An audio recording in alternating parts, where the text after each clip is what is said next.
নবীজি সাল্লাল্লাহু আলাইহি সাল্লাম যখন ইসরাফিল সিংহা ফু দিবে, দ্বিতীয় ফু, সবাইকে যখন হাসরের ময়দানে উঠানো হবে, তখন প্রথম উঠানো হবে আমাদের নবীকে।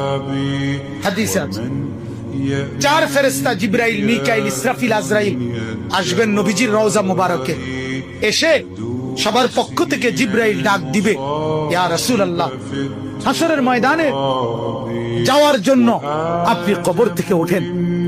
হাদিসে আছে আল্লাহর নবী সাল্লাল্লাহু আলাইহি সাল্লাম কবর থেকে চোখ মেলবেন, আর উঠে দাঁড়াইতেই কপালের বালু মুছতে মুছতে তাকাইয়েই বলবেন প্রথম কথা, জিবরাইল, তোমরা শুধু 4 জন ফেরেশতাই আসলা আমাকে নেওয়ার জন্য, আমার উম্মত আসে নাই।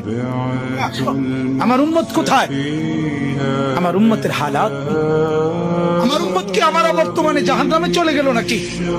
জিবরাইল তখন বলবেন, হায় ইয়া রাসূলুল্লাহ, আজও ভুললেন না, আজও বললেন না, আজও সেই উম্মত উম্মত। যাওয়ার দিনও বললেন, দুনিয়ায় থাকতেও বললেন, আজও বললেন।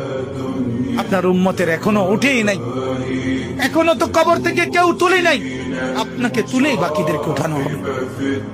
আল্লাহ নবী বললেন, তাইলে চলো, তাইলে ঠিক আছে, চলো হাসরের মাঠে যাবেন।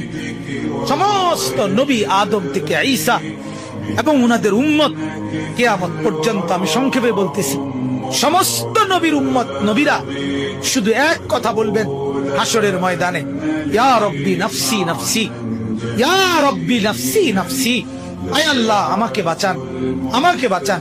সমস্ত ফেরেশতারাও বলবে, আল্লাহ আমাকে বাঁচান।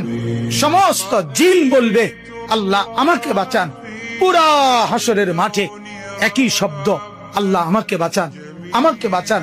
সবাই শুনবে, কে যেন একজন শুধু আছে, কোন এক জায়গা থেকে শোনা যাইতেছে, কে যেন একজন বলতেছে, ইয়া রব্বি উম্মতি উম্মতি, আয় আল্লাহ আমার উম্মতকে বাঁচান, আমার উম্মতকে বাঁচান।